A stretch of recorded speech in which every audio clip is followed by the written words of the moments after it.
ان کو اگر اس پس منظر سے دیکھا جائے کہ یہودی ہٹائیں گے تو ایسا نہیں ہوگا، بلکہ بائبل کے حوالے سے بات ملتی ہے کہ یہ فلسطینی یہاں پہ جو ہے وہ نوح علیہ السلام کے بعد کے زمانے سے موجود ہیں اور وہ ہمیشہ وہاں رہیں گے. لو آپ کے لیے کامنٹ بھی آ گیا، بہت زبردست ہے. ٹھیک ہے، چلو انجوائے کرو. اچھا، آپ نے دو باتیں کی ہیں. ایک تو ان جنرل ٹرمز کی آپ نے، وہ یہ کی کہ دنیا میں ایول کا وجود ہے، سفرنگ ہے، پین ہے، تو اس لیے مجھے نہیں لگتا کہ خدا جو ہے وہ انٹرفیئر کر رہا ہے. اور آپ نے اس کی مثال کے طور پر دوسری بات یہ کی کہ فلسطین میں ظلم ہو رہا ہے. ظلم تو مانتے ہیں نا ہو رہا ہے؟ بالکل ہو رہا ہے، بہت زیادہ ہو رہا ہے، بہت زیادہ ہو رہا ہے.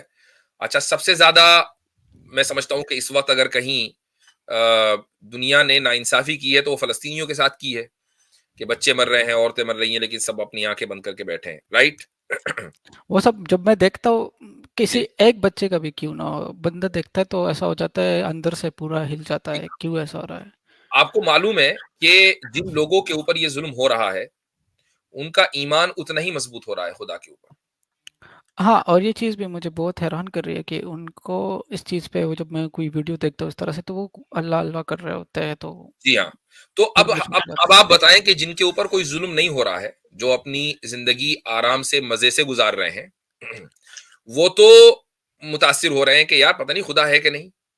اور جن پر ظلم ہو رہا ہے اور اوپر سے راکٹ برس رہے ہوں، وہ ان کا ایمان مضبوط ہو رہا ہو. یہ کیا وجہ ہے؟ یہی پہ کنفیوژن ہے کہ کیسا، مطلب مجھے سمجھ نہیں آ رہا، میں بہت کنفیوز ہو رہا ہوں. ٹھیک ہے، میں وہی بتانا چاہ رہا ہوں آپ کو کہ دیکھیں، پین اور سفرنگ جو ہے وہ اس دنیا کا لازمی حصہ ہے.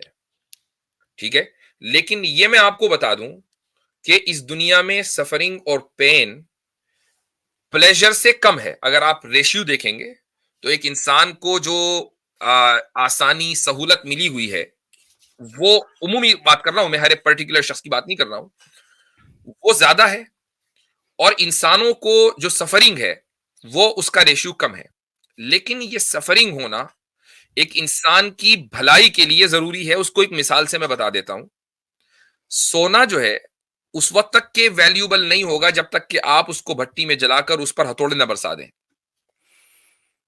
یہ ضروری ہے.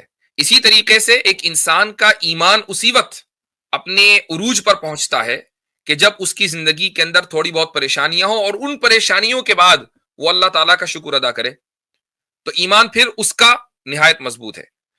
ہم یہ سمجھتے ہیں کہ ہم جنت میں رہ رہے ہیں، اور جس طرح جنت کے اندر کوئی پریشانی نہیں ہوگی تو اس دنیا میں بھی کوئی پریشانی نہیں ہونی چاہیے. اگر آپ یہ سمجھتے ہیں تو ظاہر ہے کہ آپ نے اسلام کا جو ایکچوئل عقیدہ ہے وہ نہیں سمجھا. لیکن اگر اس دنیا میں ہے اور دنیا نام ہی خیر اور شر کے مجموعے کا ہے کہ ادھر اچھائی بھی ہے اور برائی بھی ہے، دونوں کا مجموعہ یہاں پر ہے، تو پھر کچھ لوگ سفر کریں گے اور کچھ لوگ سفر نہیں کریں گے. اگر یہ سفرنگ نہ ہو تو پھر ٹیسٹ کیسے ہوگا ایک انسان کا؟ مجھے بتائیے. Make sense.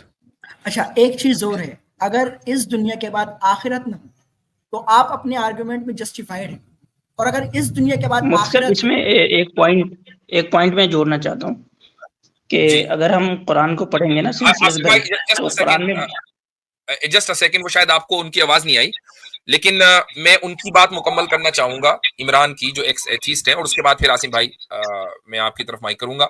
وہ یہ کہہ رہے ہیں کہ اگر اس کے بعد آخرت نہ ہوتی تو آپ اپنے اس کنسرن میں جسٹیفائڈ ہوتے کہ یار ایک ہی زندگی ہے، اسی میں پریشانیاں. لیکن جب آخرت موجود ہے تو جس کو یہاں سفرنگ ہے اور اس سفرنگ میں وہ خدا کا شکر ادا کر رہا ہے اور اس کا ایمان بڑھ رہا ہے، تو اس کے لیے وہاں اتنا ہی زیادہ پلیجر ہے اور سہولتیں ہیں. تو پھر آپ کا جو کنسرن ہے وہ جسٹیفائڈ نہیں ہے. یہ وہ کہنا چاہ رہے تھے. جی عاصم بھائی، سوری. جی تو میں بس یہ عرض کر رہا تھا کہ اگر ہم پلیزر اینڈ پین کے کانسیپٹ کو اسلام میں دیکھیں گے، اگر قرآن کا مطالعہ کریں گے، تو دونوں کے بارے میں اللہ تعالیٰ کہتے ہیں کہ دونوں جو ہے وہ ٹیسٹ ہے. یعنی کہ آپ کا جو پین ہے وہ بھی ٹیسٹ ہے اور آپ کا جو پلیزر ہے وہ بھی ٹیسٹ ہے. کہ اللہ تعالیٰ کہتے ہیں قرآن میں کہ ہم جو ہے وہ بھوک سے آپ کو آزمائیں گے، ہم جو ہے وہ مال کے گھاٹے سے ہم آپ کو آزمائیں گے. اسی طرح اللہ تعالیٰ جو نعمتیں ہیں جس کو ہم یعنی پلیزر کے سینس میں لیتے ہیں، جیسے مال کا حاصل ہونا ہے نا، بیوی کا ہونا، بچوں کا ہونا، یہ سب یعنی کہ جس کو ہم اچھے یعنی کہ خیر کے کیٹیگری میں رکھتے ہیں دنیا کے اعتبار سے، میٹریلسٹک پلیزر ہے سب. تو اس کو بھی اللہ تعالیٰ کہتے ہیں کہ یہ سب بھی تمہارے لیے جو آزمائش ہے، فتنہ ہے. تو سینسلیس بھائی دیکھیں، یہ جو پورا کا پورا ہمارا سائیکل ہے اس دنیا کے اندر جو خیر و شر کا ہے، وہ اٹ سیلف وہ ایک آزمائش ہے. مطلب کہ اگر آپ اس کو آزمائش کے کانسیپٹ سے نکال دیں گے تو مطلب وہ پھر سینس نہیں بنتا اس کا. شاید میری بات پوری نہیں ہو پائی تھی، تو میں یہ کہہ رہا تھا کہ اگر اس دنیا کے بعد آخرت نہ ہو تو آپ کے جو بھی لوجک دے رہے ہیں اس میں جسٹیفائڈ ہے، لیکن اس دنیا کے بعد ہمیشہ ہمیشہ کی آخرت موجود ہے کہ جہاں پر ہر چیز کا بدلہ دیا جائے گا. اس لیے یہ کہہ دینا کہ بھائی ایول بہت ہے اس وجہ سے میں خدا کو ماننے میں میرا مطلب خدا ہے کہ نہیں ہے اس پر میں یقین نہیں کر پا رہا ہوں، یہ انجسٹیفائڈ ہے. وہ اس لیے کیونکہ دنیا کے اندر میں نے کوئی بھی ایسی پرابلم نہیں دیکھی ہے کہ جس کے بعد انسان کو اس کا بہترین بدلہ نہ ملا. اور جب وہ بدلہ ملتا ہے نا تو پھر انسان کہتا ہے کہ وہ پرابلم تو میری کچھ بھی نہیں تھی جو اس وقت میں مزے میں. اصل مسئلہ یہ ہے آپ کو جو ہے پوری زندگی اپنی پوری لائف ایک ٹوٹیلٹی میں لینی ہے، پک اینڈ چوز نہیں کرنا ہے. اگر آپ کوئی اپنا ایک دن چوز کر لیں گے اور آپ اپنی پوری زندگی کے جتنے بھی دن ہیں اس کے علاوہ ان سب کو نیگلیکٹ کر دیں گے تو پھر آپ اس کا مطلب یہ ہے کہ آپ ایماندار نہیں، آپ نے ایک چھوٹی سی چیز کو پکڑا ہوا ہے. تو ہمیں جو بھی چیز لینی ہے وہ ٹوٹیلٹی میں لینی. زبردست، بہت اہم پوائنٹ ہے. اور علی رضا صاحب میں آپ کی طرف آ رہا ہوں. یہ آیت میں نے ڈسپلے کی ہے، اسامہ بڑنی صاحب نے لکھی ہے یہ، وَلَنَبْلُوَنَّكُمْ بِشَيْءٍ مِّنَ الْخَوْفِ وَالْجُوعِ وَنَقْصٍ مِّنَ الْأَمْوَالِ وَالْأَنفُسِ وَالثَّمَرَاتِ وَبَشِّرِ الصَّابِرِينَ. تو دیکھیں سینسلیس صاحب، قرآن کا اگر یہ دعویٰ ہوتا نا، اللہ کا یہ کہیں کہنا ہوتا کہ بھائی دیکھو تم مسلمان بن جاؤ گے اس کے بعد تمہارے مزے ہی مزے ہیں، تم ایک دم یعنی عیاشی کے ساتھ زندگی گزارو گے، تمہیں کوئی ٹینشن نہیں ہوگی، لا خوف علیہم ولا هم یحزنون، نہ کوئی خوف ہوگا نہ غم ہوگا اس دنیا میں. اگر یہ والا مقدمہ ہوتا اور پھر آپ یہ دیکھتے کہ یار اللہ نے کہا کچھ کر کچھ اور رہا ہے، تو آپ کی بات درست تھی. لیکن اللہ کہہ کیا رہا ہے؟ وہ یہ کہہ رہا ہے کہ ہم تمہیں ضرور بضرور، یہ نہیں کہہ رہا ہے کہ ہاں کر دیں گے، نہیں، ضرور بضرور ہم تمہیں کچھ خوف، بھوک اور مال اور جان کی کمی سے آزمائیں گے. تو یہ جو مال اور جان کی کمی ہے، loss of life and loss of wealth ہے، اس سے آزمایا جائے گا اور ہر حال میں آزمایا جائے گا. اور اس کے بعد اللہ تعالیٰ فوراً کہہ رہا ہے کہ جو ان حالات میں صبر کرے، اے محمد صلی اللہ علیہ وسلم آپ اس کو بشارت دے دیجئے کہ اس کے لیے پھر پلیشر ہی پلیشر ہے. تو آپ خود دیکھیں کہ جب آپ اپنی زندگی میں کامیابی کے عروج پر ہوتے ہیں، آپ مثلاً آپ نے کوئی کمپنی اسٹیبلش کر دی اور آپ اس کمپنی کے مالک ہیں، تو کیا آپ پہلے ہی دن اس عروج پر پہنچ گئے، یا آپ نے کچھ محنت کی اور اپنے آپ کو تھکایا، بیمار کیا، اور یہاں تک کہ آپ پھر اس عروج پر پہنچے؟ تو جب آپ وہاں ہوتے ہیں نا اپنی کامیابی پر کہ آپ ایک بڑی کمپنی کے مالک ہیں، تو آپ جب پیچھے مڑ کے دیکھتے ہیں نا تو وہ یہ کہتے ہیں کہ یار جو مجھے لائف اسٹائل آج ملا ہے نا، اور جو کامیابی اور شہرت مجھے آج ملی ہے، اس کے پیچھے جتنی بھی محنت ہے وہ تو کچھ بھی نہیں ہے، میں اس سے ڈبل محنت کر سکتا تھا. یہ ہوا کہ آسانی کے لیے پین ضروری ہے. جی اور مفتی صاحب کی بات میں ایک چیز اور ایڈ کروں گا. میں آپ کو اپنی پرسنل اگزامپل اس سے دے سکتا ہوں. میرا سلیکشن آئی آئی ٹی میں نہیں ہوا، میں اس کے لیے شکر ادا کرتا ہوں. اوکے ٹھیک ہے، زبردست. کیونکہ مجھے معلوم ہے اگر مطلب جو کچھ ابھی میں نے اچیو کیا ہوا ہے، اگر میں آئی آئی ٹی میں ہوتا تو شاید میں وہ نہیں کر پاتا. اور جبکہ آئی آئی ٹی میں سلیکٹ نہ ہونے کی وجہ سے آپ کو بڑا افسوس ہوا ہوگا کہ یار سلیکشن نہیں ہوا. جی مطلب مجھے لگتا تھا کہ یار مطلب زندگی کیا ہے، میں نے اتنی محنت کی ہوئی ہے. کیونکہ میں میتھمیٹکس کا اسٹوڈنٹ تھا گریجویشن میں، اور مجھے ایم ایس سی کرنی تھی آئی آئی ٹی سے، تو میرا آئی آئی ٹی جے میں سلیکشن نہیں ہو پایا. لیکن میرا کمپیوٹر سائنس میں ہو گیا بہت اچھی یونیورسٹیز میں، تو میں نے وہاں پر کمپیوٹر سائنس میں لیا اور آج میں بہت خوش ہوں.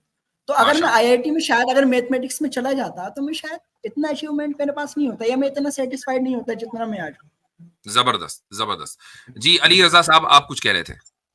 جی حضرت، میں یہی عرض کرنا چاہتا تھا کہ ہمارے سینسلیس بھائی جو ہیں، اگر انہوں نے اسلام کے اوپر ریسرچ کی ہوتی اور ریسرچ کر کے اسلام سے دور ہوئے ہوتے تو مزہ بھی آتا. جیسا کہ آپ نے فرمایا، بہت خوبصورت شاندار پوائنٹ ہے، میں یہی رکھنا چاہتا تھا کہ سینسلیس بھائی ہمارے پاس تشریف لاتے اور کہتے یہ دیکھیں، یہ قرآن پاک میں اللہ تعالیٰ نے وعدہ کر رکھا ہے کہ مسلمانوں کے اوپر یا دنیا میں کسی کے اوپر جب کوئی ظلم ہوتا ہے اور وہ ظلم انسان کرتا ہے، اگر وہ ظلم انسان کرتا ہے تو میں اوپر سے کوئی فوج بھیج دیتا ہوں فرشتوں کی اور وہ تہس نہس کر کے رکھ دیتے ہیں. یہ ہمارے سامنے رکھتے دعویٰ رکھ کے کہتے ہیں دیکھیں جی یہ کیا ہو رہا ہے. پھر تو ان کی بات تھی ٹھیک.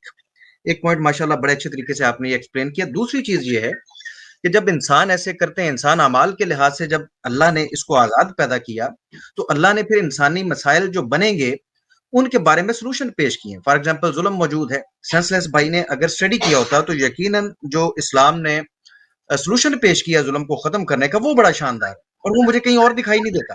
اور اس میں اللہ تعالیٰ نے مسلمانوں کو مخاطب نہیں کیا، اور مسلمانوں کو بھی ایک چیز سمجھائی کہ غلط معاملے میں اگر تمہاری قوم ظلم کر رہی ہے، کوئی ظلم کا ارتکاب کر رہی ہے تو تم نے اس کا ساتھ نہیں دینا.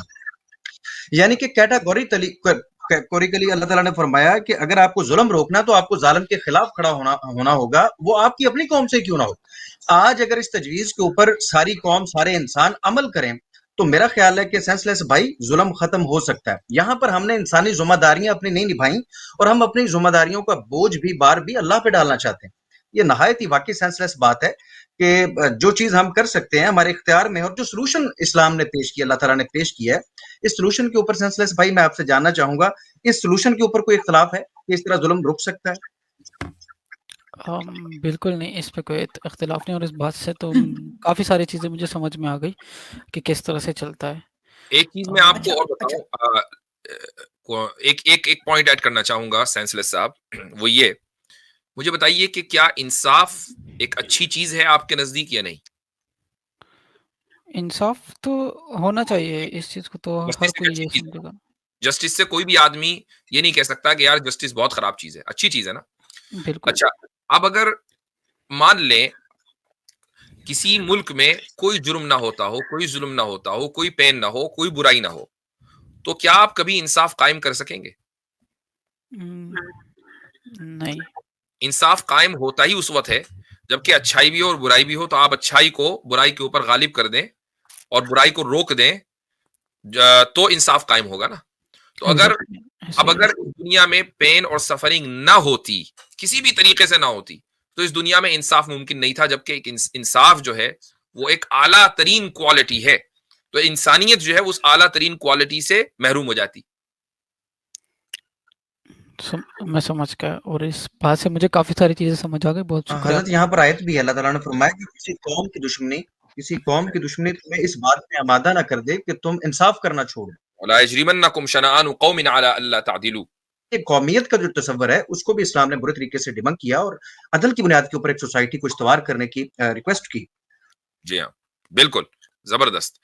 تو بھائی اب مجھے بتائیے سینس لیس صاحب کہ جب آپ کا یہ سوال حل ہو گیا تو اب کیا خدا کا وجود تو آپ مانتے ہی ہیں، سپریم پاور کا، سپریم بینگ کا، اب یہ بھی ثابت ہو گیا کہ سپریم بینگ ہماری زندگی میں دخل دیتا ہے. برائی، سفرنگ اور پین کا ہونا اس بات کا ثبوت نہیں ہے کہ خدا ہماری زندگی میں دخل انداز نہیں ہے نا؟ ٹھیک، یہ ثابت ہو گیا، یہ آپ نے مان لیا؟ جی مان لیا. ٹھیک، اب اس کے علاوہ اور کیا چیز ہے؟ مفتی صاحب ایک حدیث ہے، اس کا اگر آپ اجازت دے تو اس کا مجھے تھوڑا سا بتا دیجیے گا. میں بتا دوں گا، حدیث کا بھی میں بتا دوں گا. میں آپ سے اس لیے حدیث کا میں نے آپ کے سوال انٹرٹین نہیں کیا کیونکہ حدیث ایک بہت بات کی چیز ہے. میں نہیں کہہ رہا ہوں حدیث اہم نہیں ہے. اہم کیا چیز ہے کہ بھائی خدا کی ذات اور اس کی جو ایٹریبیوٹس ہیں، اس کی جو کوالٹیز، اس کی جو صفات ہیں، پہلے آدمی کا اس پر ایمان صحیح ہونا چاہیے، اس کا وہیں پر ایمان نہیں. اب میں آپ کو، اگر آپ یہ کہیں کہ بھئی یہ درخت موجود نہیں ہے لیکن مجھے آپ اس درخت کے پھل کی خوبصورتی بتائیں کہ کیسی ہے، اس کا ذائقہ بتائیں، میں کہوں گا یار پہلے یہ اس پر تو بات کرو کہ درخت ہے کہ نہیں. آپ اگر یہ کہیں کہ دنیا میں ایسے کسی پھل کا نام نہیں ہے کہ جس کو لوگ آم کہتے ہیں، آم کا کوئی وجود نہیں ہے، اور پھر آپ آ کر مجھ سے سوال کریں ذرا آم کا ذائقہ بتانا، تو میں کیا کہوں گا کہ جب آپ آم کے وجود کے قائل نہیں تو میں ذائقہ کیا بتاؤں. تو اس لیے میں نے آپ کے اس حدیث والے کوشچن کو انٹرٹین نہیں کیا اور میں آپ کو بنیاد پر لے کر گیا. اور ابھی بھی میں آپ سے یہی کہوں گا کہ اگر آپ کے سوال بنیادی ہیں، خدا کے وجود، خدا کی صفات، رسول کی رسالت، جو بنیادی عقائد ہیں،